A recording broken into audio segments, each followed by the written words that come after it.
So, is there a word left out of that? You said defined pension. Is that defined benefit or defined contribution? The defined pension plan. Well, I think we ought to have a pension plan for sure. I think everybody knows I'm not in favor of defined benefit plans, and for a couple of reasons. The first is that we know in the public sector, defined benefit plans create the temptation for elected officials to promise benefit to workers on one hand and then not ask the taxpayers to fund them on the other hand. And so as a result, these plans will never be funded. We know they're not because they're not funded any place around the country. Just in the last 5 years, our plans have gone another $1 billion unfunded just in the last 5 years. It is an impossible temptation for elected officials to resist. The second problem is the cost of these plans. Last year, the expenses of maintaining the 3 defined benefit plans that we had was $60 million. Now, we only missed funding those by about 150 or so. We could have made up a third of that just for the cost of these plans that went to Wall Street bankers, to lawyers, actuaries, lobbyists. Thank you. The answer to the question for me is yes. I do support that. I do support collective bargaining. As I stated earlier, without the help of the unions, my family would have a much harder time. Unions are not the problems. Pensions are not the problems.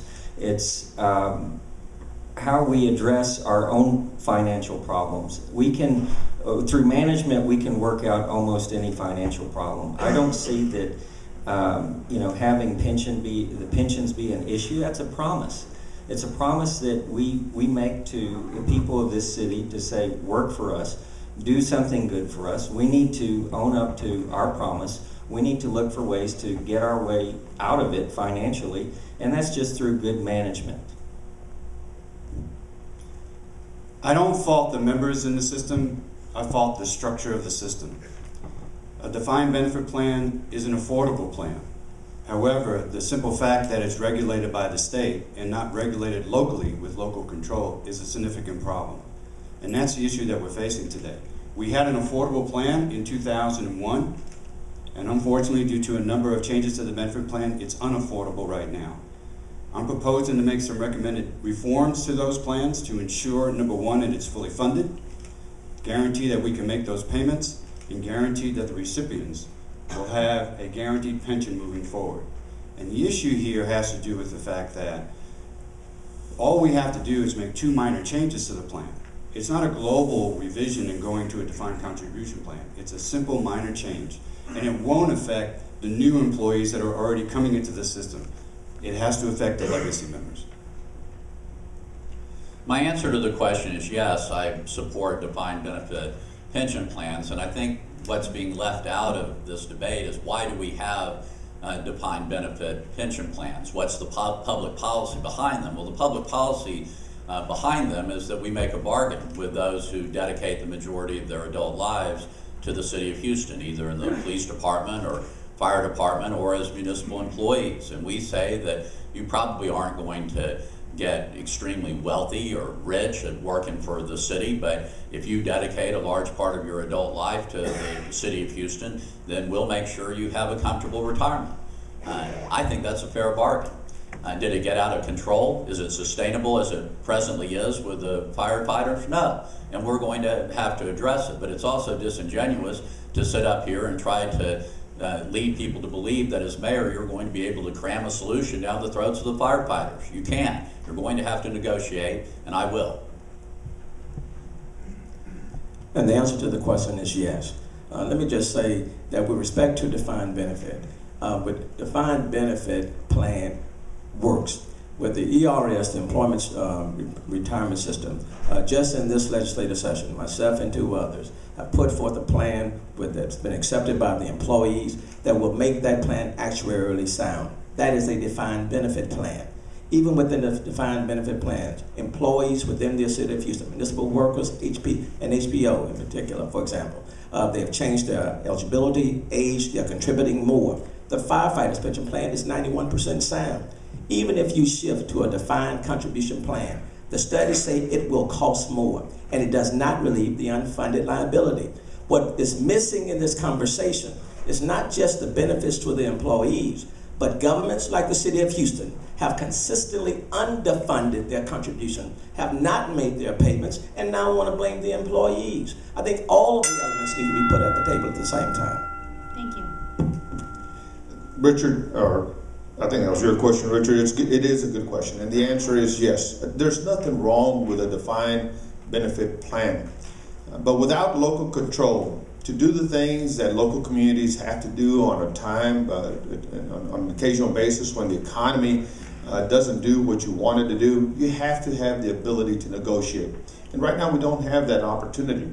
And I, as a retiree, as I mentioned earlier, I never want to get a check, and I don't want any other retiree to get their pension check with a note saying, please do not deposit for another 90 days.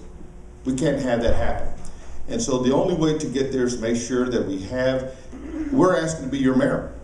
Well, I'd like to be able to be the mayor of One Houston and to be able to negotiate and make those decisions for One Houston right here in Houston, not have to deal with Austin. And so what's important to this question is making sure that we achieve local control. Let me start by saying we're talking about a false choice. Right now, the city has unfunded, unpaid liabilities on pension of $3.68 billion. Whether you have local control or Austin control, you have to find some money to fund that. We don't have it. So here, Bill King and I are closer to one another on the issue of the defined pension plan. Let me say, though, the choice is false. We can have defined benefit pension plan if we tie it to market risk. Right now, what's missing in the equation is we are not tying market risk, that is the fluctuation of the marketplace, to the benefits that are actually being paid to pensionees. As your mayor, I will aggressively seek to honor all past promises and reform defined benefit plan for future employees. Ms. Melissa Miranda has a following question for Mr. McVeigh. What specific policies or administrative practices would you initiate in order to improve the local processes of voter registration and voting for all Houstonians, but particularly for those constituencies traditionally underrepresented at the polls? Thank you. I'm going to go back to the previous question first. And, you know, I've heard a lot of talk about negotiations, and I would just want to make it very clear that it is not fair to our firefighters, to our police officers, to our city workers to say that our economy is bad, the city can't balance its budget, so therefore we're going to negotiate with you. We need to negotiate forward. We need to find a way, and I think the fastest way is to bond out the pension liabilities to the city of Houston, pay the debt, and move on, and negotiate in the future with our employees. The answer to this question is, how about giving the people something to vote for? How about initiating a plan for the city of Houston that brings economic development here, that brings good jobs, that brings good stability for our region? So someone once told me an interesting statistic that I talk a lot about while I'm out throughout the city. In 2011, the city's election cycle, there were 1.2 million eligible voters. Average age was 32 years old. The actual number of people that voted was less than 15%. Average age was 62. This is not an ethnic issue. This is across all age groups, all ethnicities. What we need to do is, as elected officials, we need to continue to go out to the communities and encourage them to vote and tell them that their vote actually counts. I do remember when Debbie and I were raising our family, we were primarily focused on our careers, getting into a house, raising our children. But it doesn't take a lot of time to get involved in politics, to get to understand that, especially on the local level, we affect your life more than anybody else does. And I continue to encourage people to go vote. Well, our voting system is obviously antiquated. There's only so much the city can do. Much more of it needs to be happening online. New generations of younger generations of individuals live their lives online, they would probably be far more likely to sign up in this digital age if they could do so online, even if they could vote online. And I think that's something that our society needs to address. As far as the city is concerned, you can certainly provide access to information and voter registration cards through various city departments, and I think that we should be doing that. But also, I remember walking on the north side when I was running for city council years ago, and a Latino woman told me that, why should I care? They don't do anything over here. And so if we start having more equal distribution of projects and people really do see progress, they're more likely to get involved. It's important. You have to speak to people on the issues that matter to them, to their households, to their day-to-day living. I think people are looking for people who will speak to their causes and to their issues. People are looking for folk who will champion them. If you give them that, if you're authentic, then I think people will register, they will be educated, and I think they will participate. But I do want to go back to the pension issue. Let me just say, for those who talk about local control, the state legislature has made no change to the pension system of the city of Houston since 1993 without the people, the mayor, city council, and the stakeholders coming to Austin and asking for those changes. We have not, the legislature did impose changes on the city of Houston. Secondly, the unfunded pension issue didn't just originate overnight. It didn't originate in this election. It has always been there. And for those who are talking about pensions, where were they 2 years ago, 4 years ago, 6 years ago? You cannot balance the city's books on the backs of labor. And I think we need to be very careful when we address this issue.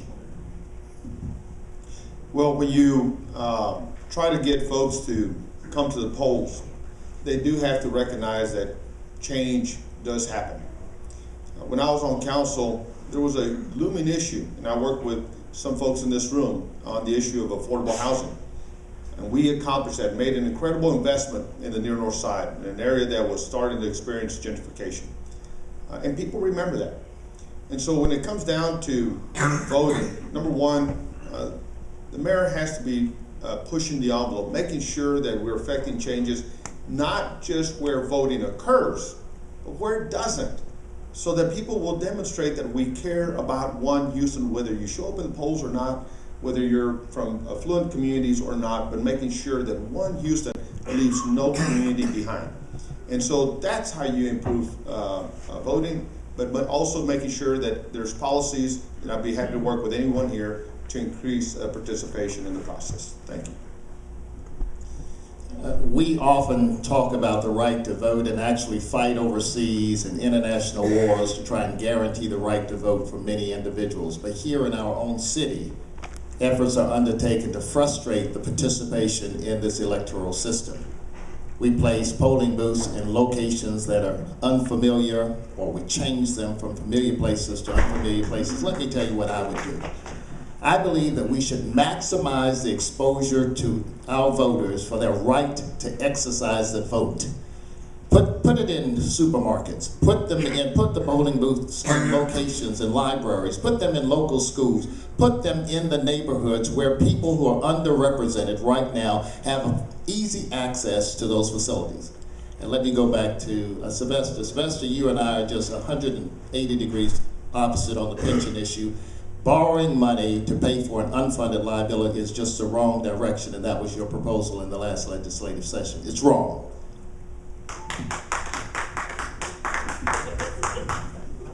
Well, let's see, I think we're talking about voting registration here.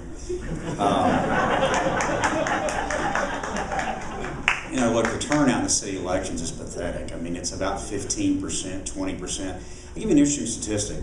When Lee Brown and Orlando Sanchez ran against each other in 2001, there were 310,000 people that voted in that election. And Lee won that election by 160,000 votes over about 150,000 for Orlando. When Gina and Anise ran in the runoff in 2009, their vote total combined was less than what Orlando got losing to Brown in 2001. That tells you how dramatic the drop-off in city voting. And I'm not sure what the answer to that is, and I'm not sure what the mayor can do about it, but it is pretty pathetic. Let me just say one thing on the pensions. We've not always had an unfunded liabilities. Our plans were fully funded until the year 2000. In 2001 and 2002, there were very significant increases to the pension plans. A bill that Sylvester carried, Thank you, Mr. which dramatically increased the unfunded liability. Our next question goes to Mr. Costello from Ms. Jackson. So, as development occurred throughout the city, new development, longtime residents are often left with unaffordable housing options. In your opinion, what is the best method to maintain, ensure quality, affordable housing within our neighborhoods? I'm going to stick to the question for a minute. So we have a significant problem in the fact that the city is advocating for densification, redevelopment, and yet we have gentrification-related type issues. We need to do a better job of offering incentives to developers to make sure that we can avoid gentrification. We had a discussion, the first forum that we all attended the other day, Wednesday, was in the arts and cultural community, and we were talking about young artists who are getting pushed out of areas because of redevelopment is raising their rental rates. And so we talked a little bit about, and I advocated for setting up a separate district for the artists and giving incentives to developers who will be able to provide to them. Now I'll go back to the pensions, because I totally disagree with Mr. Turner about this. And if you ask Mr. Turner what the unfunded liability of the city of Houston is, $3.2 billion, ask him what the unfunded liability is to the employees and the teachers of the state. Don't worry, Sylvester, I'll protect you.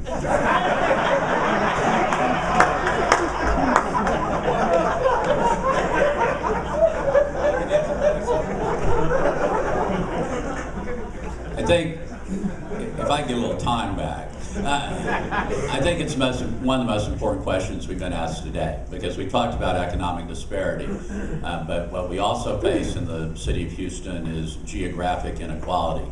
And when you look at the map and see where the folks living below the poverty line are concentrated, they're concentrated on the outskirts of their city with very few options, transit options, or anything else. And so it's incumbent upon us, if we're going to address this problem, to advocate and incentivize more livable neighborhoods. And if you want to see an example of where it can work, when you walk outside today, look around, because a few years ago there wasn't a whole heck of a lot here in the East End, but some people were willing to dream, and now that dream's becoming a reality. Thank you. On affordable housing, it's needed all over the city. You have to have good paying jobs. It goes back to everything we talked about up above. Number two, the city of Houston is paying $15,000 a door to establish residential housing downtown. It's about time now that we push that to the neighborhoods. Going back now to the pension issue, let me just say on the borrowing from the future, that was a $77 million advantage for the city of Houston. It was cost savings, cost avoidance, never intended to be pension reform. The city will face its toughest financial challenges, 2016, 17, and 18, that would have benefited from the city. With respect to Bill on the pensions in 2001, that initiative was brought from the city of Houston to the legislature, and the actuaries were wrong. Their assumptions were wrong. That was not the state of Texas imposing something on the city, it was what the city wanted. With regards to ERS, the state employee system, $500 million a year was costing the state. We have now made that system actuarially sound, and I was one of the authors, and I will stand my ground to anyone. As I mentioned earlier, when I was on council, I was a strong advocate and worked personally on the issue of affordable housing, making sure that neighborhoods that were experiencing gentrification didn't get totally wiped out. People who had been living there all their lives getting pushed out because they couldn't afford their property taxes. This is something that's been near and dear and very passionate to me. And so I've been supportive of mixed income development, making sure that hardworking families can exist in beautiful neighborhoods just like their neighbors can. But once again, one Houston cannot leave any neighborhood behind. And so one of the things I'm going to do as the mayor is making sure that our housing and community development department is really providing as big of a bang for the buck for respective neighborhoods. Making sure that we're effectively using the LAR lots to support hardworking families, city employees, making sure that young families have a decent place to start their lives together.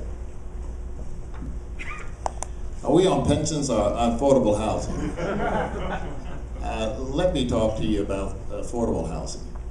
We do have options, and we have a wonderful conflict. That conflict is the abundant development that's taking place in this city next to heritage homes, or homes that have been long-standing in communities. And we understand that there is this tension that once you have this multi-million-dollar development, whether or not those individuals who've been living in the neighborhood will be able to afford their taxes. And the answer is yes. Under a Ben Hall administration, I intend to grandfather in, or will support policies to grandfather in those properties that are already there. The diversity of the community itself is a value that we need to preserve. I'm also supportive of age qualification of homes for purposes of tax assessment. Both of those can preserve the native population while encouraging development. Well, thanks for that age exemption. I appreciate that. Workforce housing is a conundrum every place in this country, every major city. As cities grow more dense, the real estate value is going to inevitably become more valuable, and it's harder then to build affordable housing. There's some good models around the country on mixed-use development I think are making some headway. We currently have one going out in the Gulfton area that I think may be a good model. But this is a problem we're going to face for a long time. But I think it's important to also recognize, and I saw this in Kemah, we had a neighborhood there that was an old traditional neighborhood that the waterfront was impinging on. And there were some people that didn't want to sell, but there were also some old families there that sold their property for a lot of money, and they were really happy that they were able to do that. So I think we got to be very careful about the degree to which we try to retard development, because we're affecting people's property value and what they can realize out of the biggest asset that they have, their home. Thank you. You want to protect your home? How about pay for the pensions? There's talk about the pensions, it's pensions, it's pensions. How about let's just pay it and move on? It doesn't matter how we got here, but here we are. So we need to take care of the people that took care of us, pay it, and move on. Every city, major city in the United States has planning. The city of Houston really doesn't have any type of plan. We need to work with groups like Blueprint Houston to move this city forward and to have a plan where people aren't pushed out. If you look around Houston, what is Houston? It's a collection of neighborhoods. I want to make sure that I'm protecting your neighborhood and we're moving forward. Hamilton Gramajo of Fe y Justicia has the following question for Chris Bell.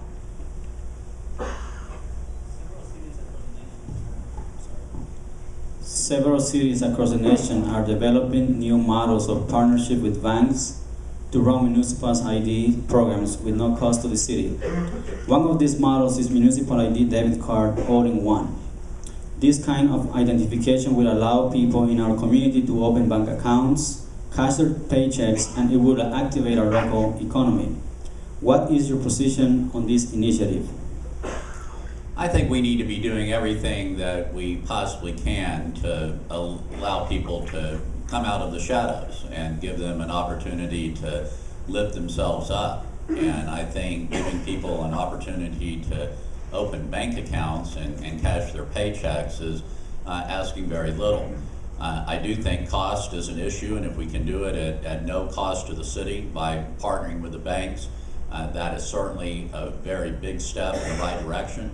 I also think we can learn from other cities that have already gone in this direction and perhaps learn from their mistakes. I'm a little bit concerned that New York has a municipal ID, but based on what I've learned, the percentage of people actually signing up for the municipal ID is very low. And so we need to look for ways to address that if we choose to go in this direction.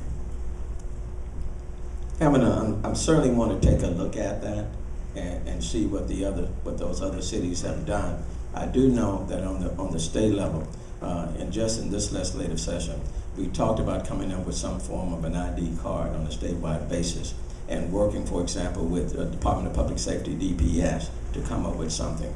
I think it does need to be something that I think we need to look at more of a uniform sort of system instead of doing it piecemeal. But to the extent, for example, that that doesn't happen on the state level, then I think then the individual cities can kind of look at a way to try to achieve a definable objective. But I do want to take a careful look at it to see whether or not it's something that we can efficiently do, and not just say yes to you without knowing that having the additional information in place. Thank you. I want to very quickly go back to affordable housing. You know, one of the biggest challenges that I think I'll have as mayor, given your permission to serve you, is the fact that if you live in a neighborhood where someone makes a good investment, a personal investment, they build a beautiful home, buy a lot, put a beautiful structure to it, in the next evaluation, you're paying for that investment. And we've got to find a way to make sure that that doesn't continue to be the practice. And this is how gentrification occurs. People do good things by wanting to move into closer to the city, buy a home and refurbish it, create all kinds of things and build beautiful homes, but then good families who've been there for a long time get pushed out as a result. On this issue, I support it. I was one of the early advocates years ago when we encouraged banks to look at the matricula as a form of ID to open up accounts. So I don't see that there's anything wrong with this. I think it's important to do. I think it'll support families from having to keep from going to check cashing places. Thank you. Hamilton, I think I'm going to give you some time back on this question. The answer is I would be interested in exploring and investigating this option. In my initial assessment of it, I would divide it into two components. One is the concept of having a municipal ID for individuals. The other is whether or not the municipal ID can be used for bank cashing purposes or check cashing purposes. One of the things I do want to protect is individuals from these excessively high check cashing businesses that are taking percentages of money and proceeds from individuals without bank accounts. So I would support policies that would give greater access to individuals and more individuals to be able to access banking facilities. The concept of a municipal ID, however, I would invite your comments and the comments of others before forming a policy. I guess I'm kind of the same boat, Hamilton. I don't know if about it you really have an opinion. I'd like to know more about it. I do think, though, that one program that I would like to see the city is to provide for short-term loans to their employees that get into financial trouble so they don't have to go to these payday lenders. There's a lot of programs that employers are doing in conjunction with banks now, and I've actually been involved in trying to get some of our employers here locally to look at that. And it's something that, frankly, I've done in every company I've ever run before. That, you know, if one of your employees gets in some kind of financial trouble because, for example, they hit a pothole and have to replace all their tires, you shouldn't have to go to a payday lender. You ought to go to your employer and say, hey, I need $1,000. I'm going to pay it back $50 a month over the next 20 months or something like that. Yes, I support this. I do not support government creating obstacles for the people that it's entitled to serve or intended to serve. I think if the issue is predatory lenders, then issue a card, and then they can go to the bank and cash their checks. And look at the question here. The question is paychecks. These people are working. So why would government get in the way of cashing someone's check? It's beyond me. I think that it's certainly the right thing to do. I think that in the McVeigh administration we're going to implement that almost immediately. While on City Council, I recently helped pass the payday lending and title loan lending ordinance. We have over 1,400 of those businesses here in the city of Houston. And it's approaching the problem of unbanked, the people who don't have bank accounts. I worked with AARP, United Way, the Urban League, and Catholic Charities to get a model ordinance adopted, which is an ordinance that's been adopted by over 20 cities throughout the entire state. However, we've had the inability to get that particular ordinance adopted by the state legislature, because what happens is that this model ordinance, these businesses are simply picking up, closing their shop, and moving outside the city limits of the city of Houston. We need to continue to encourage the people in Austin to give us an ordinance that addresses this particular predatory lending practice. And our final question comes from Paul Puente to Mr. Turner. The City of Houston relies on its compliance officers and building inspectors to make sure that contractors perform quality work, that it's up to code, and that the workers are classified properly. Also receive the correct wages. What is your position on increasing the number of city compliance and inspectors, both within the Office of Business Opportunity and Public Works, to bring higher level of quality assurances to the city contracting work? And let me just say, Paul, the Office of Business Opportunity and Public Works are two important entities of the City of Houston. We've had a good conversation this morning in respect to contractors, responsible contracting, acting in a responsible way. When we talked about safety, OSHA, we've talked and do my own assessment on how well, for example, those areas are performing, whether or not we need more, whether or not the jobs are being done, whether or not the objectives are clear, whether or not the enforcement is equal, and that's something that I would want to come and bring to the table. But I want to get in there and take a look at who's doing what, and whether or not we have the best people doing the best jobs, and whether or not the objectives are very clear. Mr. Garcia. Thank you. You know, I hear from businesses that they just can't get their permits fast enough. And ultimately, that affects our economy. We want businesses to be able to open their doors. We want them to be able to hire people. We want them to start, you know, selling their products and their goods and their services. Ultimately, that ends up helping the economy. That's one Houston. And so when I hear, when I listen to your question, Paul, I want to make sure that I work with you and others and review what we have there to make sure that if it is more people we need, let's do more people. If it is better technology that we need, then let's invest in that technology. But also making sure that we work with you to provide us the apprenticeship and the training to make sure that our staff knows how to do the job and is doing it effectively so that we can get these permits issued out fast. I think it all works together, and so I look forward to working with you to do an assessment of that process. Thank you. Paul, thank you for the final question here. And let me say that I am a pro-advocate for businesses being able to efficiently get permits, get their inspections performed quickly so that they can get on with the work and get the city out of their business. Having said that, I equally believe that contractors must be supervised and that there needs to be some oversight to ensure their compliance with the contract, especially the issue of wage theft, where individuals are working and not being paid the amounts that the bid was contracted for. Having said that, I am very interested in exploring the concept of giving the employees or those who are working on the site immunity and the right to report. And if there is found to be a violation, those employees would get triple the amount of the penalty for what the contractor has failed to comply with in the contract. I'm interested in exploring that with you. Paul, I don't know whether we've got enough or not. I know that traveling around the city, I see a lot of sorry work that's been done. And so either we don't have enough or they're not doing the job, one of the two, and we need to figure out which it is.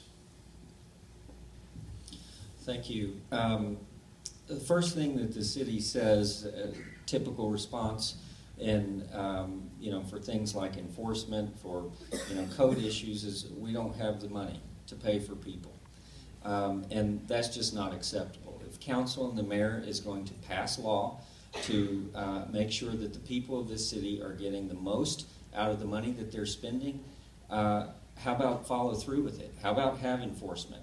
Otherwise, the laws that are passed by our city council and the mayor are, quite frankly, they're unfunded mandates. These laws and ordinances are passed to keep people safe and to protect the interest of the people of this city. How about let's doing our job? Thank you. The biggest challenge that the city has right now is the fact that we can't keep good inspectors. The problem is that the market is hiring them away from the city right now. The other problem that we have is that we don't have consistency amongst our inspectors. So for instance, let's say I'll take an electrician first. They will go to a particular commercial property and inspect a site and have to come back the next day. A different inspector would come and he'd have an entirely different opinion. So we have to have consistency amongst the trades as we do the inspection.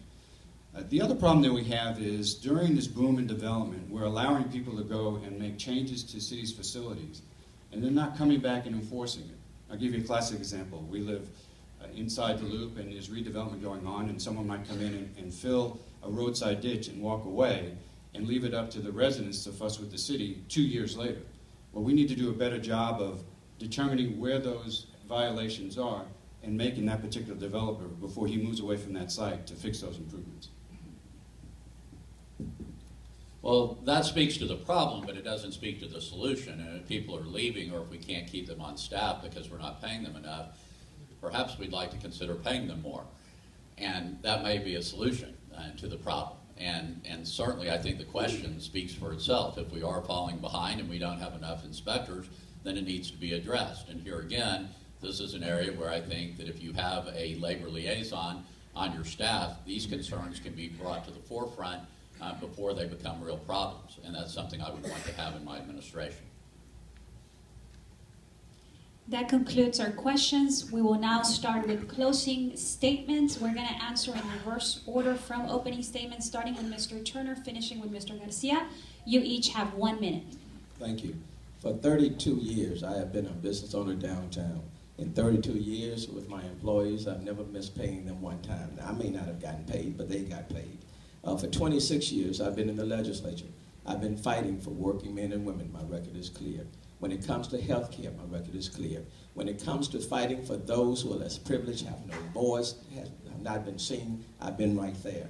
When SEIU called upon me to write letters on behalf of those to increase people's livable wage, I've done that. When the AFL-CIO has called upon me to deal with unfair labor practices, I have done that. In this legislative session, when people were trying to eliminate voluntary dues checkoff, I championed that cause, and we kept that from happening. When it comes to undocumented students getting financial aid from the state, I voted for it. When it comes to seeking licenses, public ID, not just in a mayoral campaign, I have been there. If you want any indication of what a mayor will do, look at the record. When it comes to pension, I've helped to solve those problems. I want to close today by thanking the organizers of this forum and thanking all of you who are involved in the issues that we've been discussing. I want to thank you for giving a voice to individuals who might otherwise not have one. Years ago, when I served as a member of the Houston City Council, I also volunteered at a homeless facility, cooking with a crew once a week. And so every Thursday morning, I would walk past hundreds of homeless people. And so when issues involving the homeless were brought before City Council, I couldn't just look the other way. Those were real people that I saw on a weekly basis. And that's what you all are doing by giving a voice to these individuals and bringing these concerns to the forefront. We face dramatic economic disparity in this city, and we cannot be the most modern city in the country if that situation is not addressed. I look forward to working with all of you to improve this city. Thank the organizers for this event. I really do appreciate being here. I believe that the issues we discuss and my positions on those issues makes me the best qualified to be the next mayor moving the city forward. It reminds me of the fact that we're both grandparents, my wife and I spend a number of days with my kids, my grandkids, Eliana and Gianna. And when I give my grandkids back to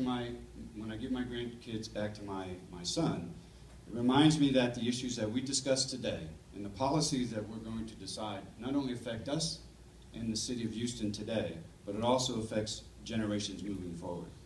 So help me roll up my sleeves and you roll up your sleeves to work on improving our infrastructure, particularly our crumbling streets and drainage.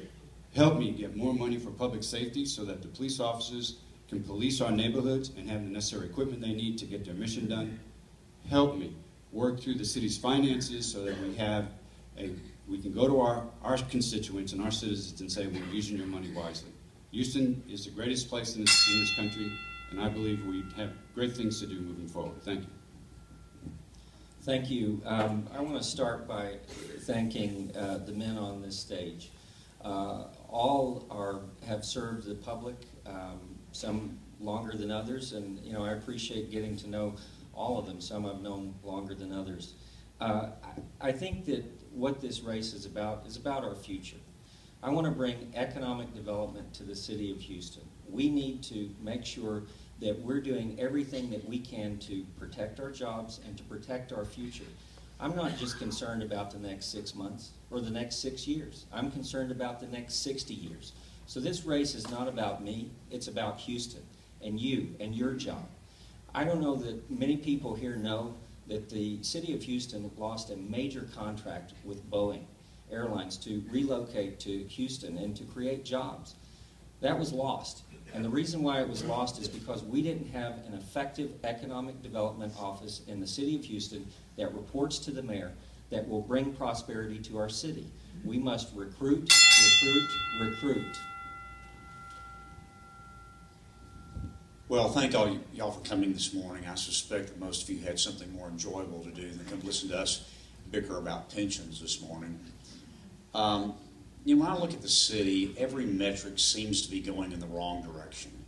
Our infrastructure is terrible, 4,000 potholes, the city still floods when we have these big rains. Crime is increasingly a problem. A couple of weeks ago we were declared the robbery capital of America. We have a burglary every 15 minutes.